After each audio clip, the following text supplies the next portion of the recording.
प्रिय विद्यार्थियों, आज हम महाकवि भास विरचित स्वप्नवासव दत्तम नाटक का अध्ययन करेंगे।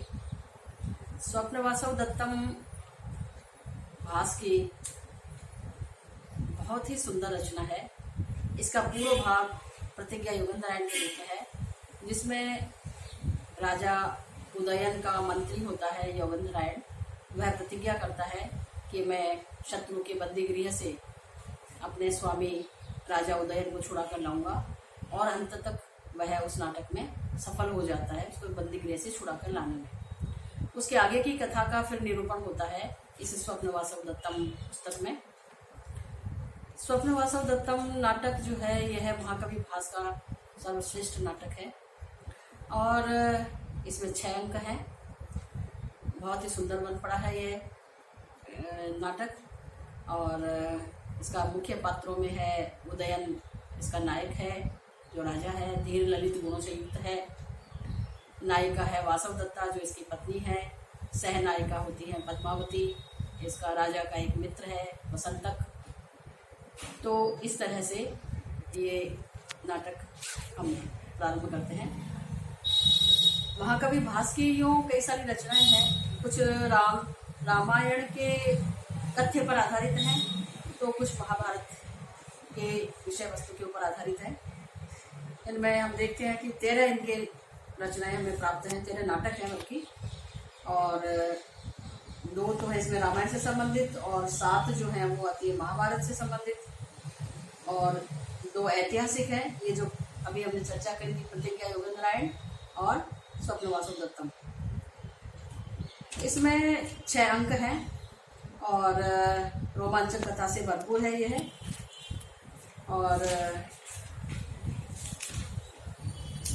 मैंने आपने यदि मेरा पिछला वीडियो देखा है तो उसमें बताया था कि हमारे यहाँ पर एक विशेष पद्धति रही अपने कार्य को निर्विघ्न समाप्त करने के लिए। लेखक वृंद ने, कवियों ने मंगलाचरण किया है, नांदी पाठ कहते हैं उसके। तो मंगलाचरण मैंने आप लोगों को 3 प्रकार का बताया था: विषय वस्तु निर्देशात्मक, नमस्कारात्मक, आशीर्वादात्मक। तो ये जो भास द्वारा रचित है स्वप्नवासव दत्तम, इसका जो पहला श्लोक है, प्रथम अंक का पहला श्लोक जो है, ये है एक तरह से विषय वस्तु निर्देशात्मक मंगलाचरण भी हम इसको कह सकते हैं। श्लोक को पढ़ने से पता चलता है कि महाकवि भास जो है वो बलराम के भक्त हैं।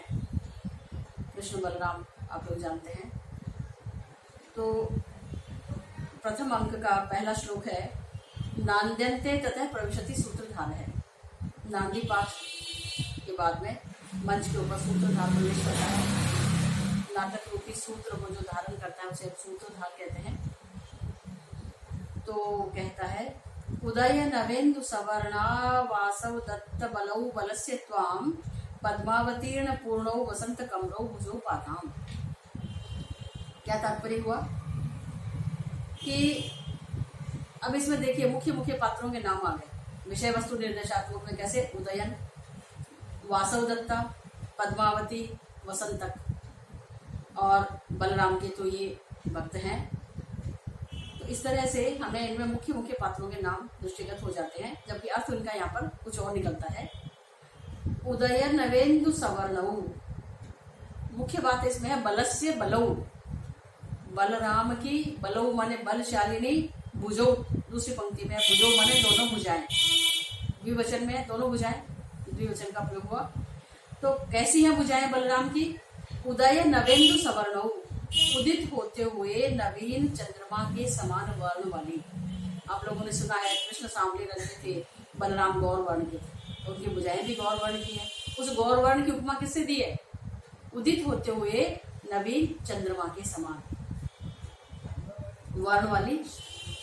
आसव दत्त, आसव मदिरा पान कराने वाली, अपनी प्रिय पत्नी रेवती को मदिरा पान कराने वाली। बलौ माने बलशालिनी, बलस्य माने बलराम की। पद्मावतीर्ण पूर्णौ, श्री या शोभा से संपन्न। वसंत ऋतु के समान कमनीय, भुजौ दोनों भुजाएं, त्वाम ऊपर था, तुम लोगों को, आप लोगों को, अध्येताओं को, पाठकों को, श्रोताओं को, पाता माने रक्षा करे। क्या तात्पर्य श्लोक का कि बलराम की जो इस प्रकार की भुजाएं हैं, मैंने आपको बताया था, वही विभक्ति विशेष्य में और वही विभक्ति उसके विशेषण में लगती है। बलराम की भुजाएं हैं, दोनों भुजाएं हैं। तो कैसी कैसी भुजाएं? उदित होते हुए नवीन चंद्रमा के समान वर्ण वाली, एक बात, अपनी प्रिय पत्नी रेवती को मध्य पान कराने वाली। तीसरी बात,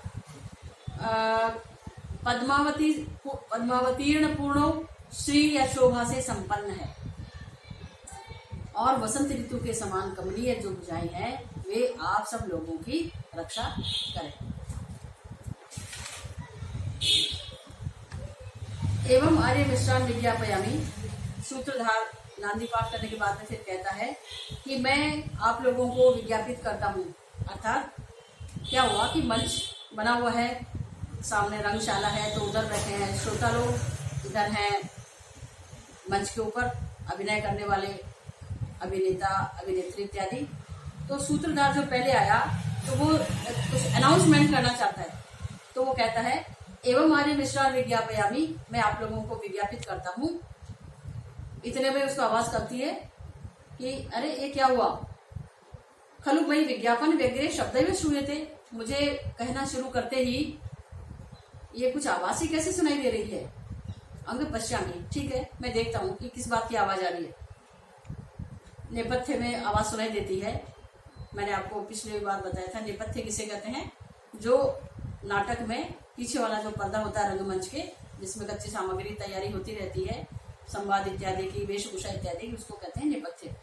तो नेपथ्य में से आवाज सुनाई देती है, मंच पर कोई नहीं आता, आवाज सुनाई देती है कि उत्सरते आर्यहा, कि हे लोगों हटो हटो। सूत्रधार कहता है अच्छा विज्ञातम, मैं समझ गया कि वृत्तिर मगधराजस्य स्निग्धै कन्यानुगामी भी दृष्टम उत्सार्यते सर्वस्तपोवन गतो जन है। क्या समझ गया कि अच्छा मगध राज की जो कन्या है, कुमारी है, उनके अनुगामी भी ही, उनके पीछे चलने वाले, स्निग्धेयी प्रेम रखने वाले, स्नेह भाव रखने वाले, वृत्तेयी माने सेवकों के द्वारा, दृष्टम उत्सार्यते दृढ़ता पूर्वक हटाया जा रहा है। किनको? सर्वस तपोवन गतो जन है, तपोवन में रहने वाले सारे लोगों को बड़ी दृढ़ता पूर्वक हटाया जा रहा है। क्योंकि उनकी आदत पड़ी हुई होती है नगर में लोगों को, अरे हटो हटो, राजा आ रहे हैं, महारानी आ रही है, इत्यादि इत्यादि।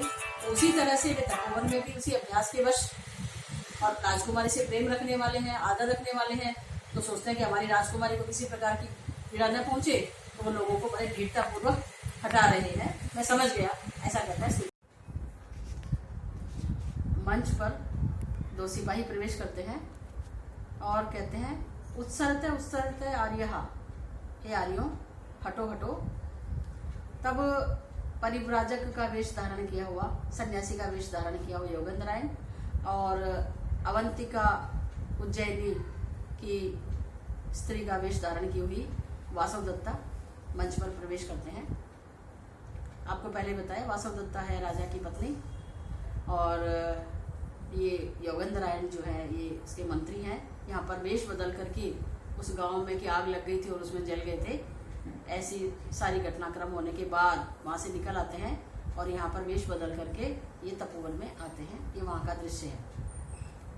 योगेंद्रायण सुन करके कहता है कथम यहाँ पे उत्सार्यते, क्या यहाँ भी हटाया जा रहा है? यहाँ से मतलब कि इस तपोवन में भी हटाया जा रहा है। नगर में और में तो हटाते ही है कि हटिए हटिए राजा आ रहे हैं, तो यह तपोवन में भी इस तरह का वातावरण होता है। क्योंकि धीरस्य आश्रम संस्कृतस्य वसतस्तुष्टस्य वन्यै फलै मानार्हस्य जनस्य वल्कलवतस्त्रासय समुत्पाद्यते उत्सिक्तो विनयादपेत पुरुषो भाग्यैश्चलै विस्मितः कोयम नो निभृतम तपोवनमिदं ग्रामे करोत्याज्ञया। क्या कहता है? धीरस्य, धीर, आश्रम संस्कृतस्य, आश्रम में रहने वाले, जो धीर गंभीर हैं, जो आश्रम में रहने वाले हैं, तुष्टस्य वन्यै फलै, जो वन के फलों को खा करके संतुष्ट रहने वाले हैं। मानार्हस्य, जो सम्मान प्राप्त करने के अधिकारी हैं, योग्य हैं। वल्कलवत है, जो वल्कल वस्त्र पहनने वाले हैं। उनमें ऐसे जनस्य, ऐसे लोगों के त्रासे समुत्पद्यते, संताप उत्पन्न किया जा रहा है। अर्थात तपोवन में रहते हैं बड़े शांति से, उन लोगों में भी त्रास उत्पन्न किया जा रहा है। उत्सिक्तो विनयाद अपेत पुरुषो भाग्यचरे, ऐसा कौन उत्सिक्त माने अभिमानी, घमंडी, विनयात अपेत, विनय से अपेत माने रहित, कौन पुरुष है जो भाग्यचरे विस्मित है, अपने चलायमान, अपने चंचल भाग्य पर आश्चर्यचकित होया हुआ है। ऐसा यह कौन अभिमानी पुरुष है जो इस निवृतम तपोवनम, इस शांत तपोवन को ग्रामी करोति आज्ञया, अपनी आज्ञा से ग्रामी करोति, अशांत बना रहा है। गांव में कोलाहल वगैरह होता रहता है, तपोवन शांत रहते हैं, तो इस शांत तपोवन को गांव बना रहा है, माने अशांत बना रहा है। तो श्लोकार समझ में आया कि इस तपोवन में इस प्रकार से तपोवन वासी ही रहते हैं। इन आश्रम वासियों में संत्रास पैदा क्यों किया जा रहा है, और इनको दृष्टता पूर्वक कौन ये व्यक्ति है जो इनको इस तरीके से हटा रहा है। वासव दत्ता कहती है योगंधरायण को, आर्य कैश उत्सारयति, यह कौन हटा रहा है। योगेंद्रायण कहता है भवती यो धर्मात आत्मानम उत्सारयति, जो धर्म से अपने आप को हटा रहा है वही इनको हटा रहा है। आर्य नहीं एवं वक्तु कामा, वासव दत्ता उत्तर देती है कि आर्य, मेरे कहने का तात्पर्य ये नहीं है। अहमपि न उत्सारितव्या भवामीति, क्या मैं भी इसी तरीके से हटाई जाऊंगी, ये मेरा मतलब है। योगेंद्रायण कहता है भवती एवं अनिर्ज्ञातानि देवतानि अवधूयन्ते, ये देवी इस तरह से नहीं पहचाने जाने पर तो देवता भी अपमानित हो जाते हैं। इन सामान्य लोगों को पता थोड़ी है, जो आपने जिस तरीके की वेशभूषा धारण की हुई है, अवंतिका का वेश बनाया हुआ है, तो ये नहीं जानते कि आप कौन है, आप महारानी हैं। ये आपको एक साधारण नागरिक ही समझ रहे हैं, तो नहीं पहचाने जाते हैं। यदि देवता भी हमारे रास्ते में मिल जाए तो वो भी निरादर को प्राप्त हो जाते हैं अनजाने में। तो कहने का तात्पर्य कि देवी आप दुखी मत होइए। वासव दत्ता कहती आइए, तथा परिश्रम परिखेदम न उत्पादयति यथायम परिभव है, मुझे ये परिश्रम, ये जो हम यात्रा करके आए हैं, ये थकान मुझे इतना दुख नहीं दे रही है जितना यह परिभव, जितना ये अपमान मुझे परेशान कर रहा है। योगेंद्रायण कहता है भुक्तोज्जित एष विषयो अत्र भवत्या, आप आदरणीय ने इस विषय का उपभोग करके छोड़ा है। अर्थात आपके लिए भी ऐसे ही लोगों को हटाया जाता था, इतने सम्मानपूर्वक आप बुलाई जाती थी, तो आपने तो इस विषय का उपभोग करके छोड़ा हुआ है। नत्र चिंता कार्य, आप इसमें चिंता मत करिए। होता है क्योंकि पूर्वम त्वयापि अभिगमतम गतम एवासीत् श्लाघ्यम गमिष्यसि पुनर्विजयेन भर्तुः कालक्रमेण जगतः परिवर्तमाना चक्रार पंक्तिरिव गच्छति भाग्यरेखा। पहले तुम भी इसी प्रकार अभिमतम अपनी इच्छा अनुसार चला करती थी। श्लाघ्यम गमिष्यसि पुनः विजयेन भर्तुः, और भर्तुः विजयेन, जब आपके स्वामी की, राजा उदयन की विजय हो जाएगी तो आप पुनः इसी प्रकार प्रशंसनीय तरीके से आप चला करोगी, महारानी की तरह से फिर आप ऐसे ही चला करोगी। तो अब इसमें एक सामान्य कथन के द्वारा अपनी बात पूरी करते हैं। अर्थांत न्यास अलंकार हो जाता है यहाँ पर, एक सामान्य कथन द्वारा अपनी बात की पुष्टि करी जाए। तो कालक्रमेण, समय के क्रम से, समय के फेर से, जगत है परिवर्तमाना, परिवर्तित होने वाली संसार की भाग्य पंक्ति जो है, मैं चक्रार पंक्ति रिव गच्छति, पहिए के अरों की भांति चलती है। समय के फेर से परिवर्तन होने वाली संसार की लोगों की भाग्य पंक्ति, भाग्य रेखा पहिए के आरे की भांति चलती है। अर्थात आप पहिए का स्वरूप जानते हैं, आरे लगे हुए होते हैं उसमें, आजकल उनका रूप थोड़ा परिवर्तित हो गया है। तो एक जो आरा ऊपर है वह क्रमशः नीचे आता है, फिर नीचे से ऊपर की तरफ आ जाता है, फिर नीचे जाता है। ऐसे ही लोगों की भाग्य रेखा चलती है।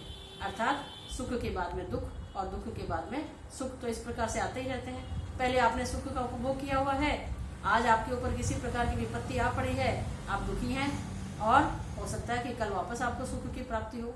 तो भाग्य रेखा तो इसी प्रकार से संसार की चलती रहती है, वह परिवर्तनशील होती है। दोनों वो जो सिपाही आ रहे थे वे कहते हैं हटो हटो आ रही है।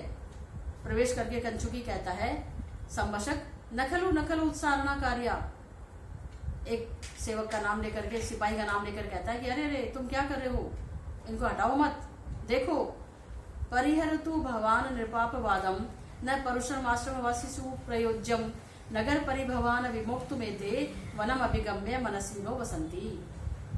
कि आप इस तरह से राजा की निंदा को दूर करिए। न परुषम, एक शब्द होता है पुरुष, ये शब्द है परुष। परुष माने कठोर।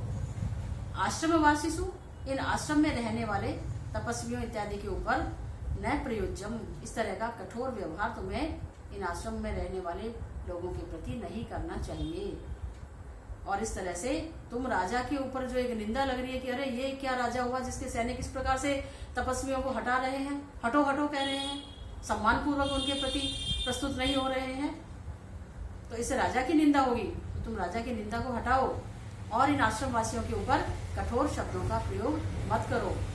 क्यों? नगर परिभवान विमुक्तुम एते।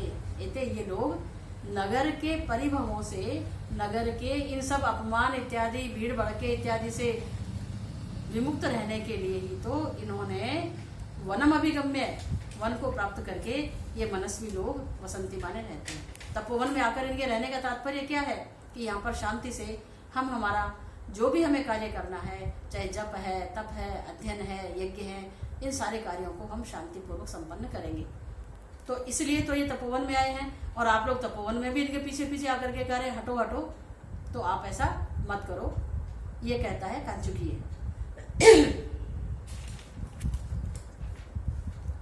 दोनों सिपाही कहते हैं ठीक है। योगेंद्र कहता है हंत सविज्ञानम अस्य दर्शनम। इनकी सोच बहुत सुंदर है, इनका जो दर्शन है, इनकी जो विचारधारा है, ये योग्य है। वत्से उपसर्पावस्तावदेनम, हम इनके पास चलते हैं। योगेंद्र नारायण और वासव दत्ता बात करते हैं कि इनकी सोच सही है। वासव दत्ता कहती है अरे ठीक है। पास में जाकर के कहता है कि किम कृता ये मुत्सारणा, कि श्रीमान ये किस कारण से हटाया जा रहा है लोगों को। कांचुके कहता है हे तपस्वियों। योगेंद्र नारायण मन में सोचता है हे तपस्वी। तो योगेंद्र नारायण को मन में आश्चर्य होता है कि मैं तपस्वी, तपस्वी नीति गुणवान खलु अयम आलाप है। हालांकि यह आलाप, यह संबोधन बड़ा गुणवान है, बड़ा सम्मानजनक है, लेकिन इससे अपरिचित होने के कारण न सिलिग्यते मे मनसी, यह मेरे मन को अच्छा नहीं लग रहा, मुझे बड़ा अजीब सा लगा कि मैं तपस्वी। कंचुकी कहता है सुनो, एषा खलु गुरुभिर अभिहित नामधेयस्य अस्माकं महाराज दर्शकस्य भगिनी पद्मावती नाम है। यह जिसका गुरुजनों ने नाम रखा है पद्मावती, ऐसी हमारी यह महाराज दर्शक की बहन है, राजकुमारी है। सा ऐसा नो महाराज मातरम महादेवी आश्रमस्थाम अभिगम्यानुज्ञाता तत्र भवत्या राजनेमेव यास्यति। वह यह राजकुमारी जी क्या करेंगी, हमारे महाराज, कौन है महाराज? राजा दर्शक, उनकी माताजी जो आजकल आश्रम में स्थित हैं, इस आश्रम में आई हुई हैं, उनसे अभिगम्य, उनसे मिलकर के, अनुज्ञाता, उनसे आज्ञा लेकर के यह तत्र भवत्या, यह राजकुमारी राजगृह में यास्यति, राजगृह में वापस चली जाएंगी। क्या तात्पर्य हुआ कि अभी राजा दर्शक की माताजी महारानी जो है वो इस आश्रम में आई हुई हैं, ये राजकुमारी उनसे मिलने के लिए यहाँ पर आई हैं, उनसे मिलकर, उनसे आज्ञा लेकर के ये वापस चली जाएंगी। तद अद्यस्मिन आश्रम पदे वासो अभिप्रेतस्या, तो आज इनका यहाँ पर आश्रम में रहना अभिप्रेत है, आज ये आश्रम में रुकेंगी। अस्तु।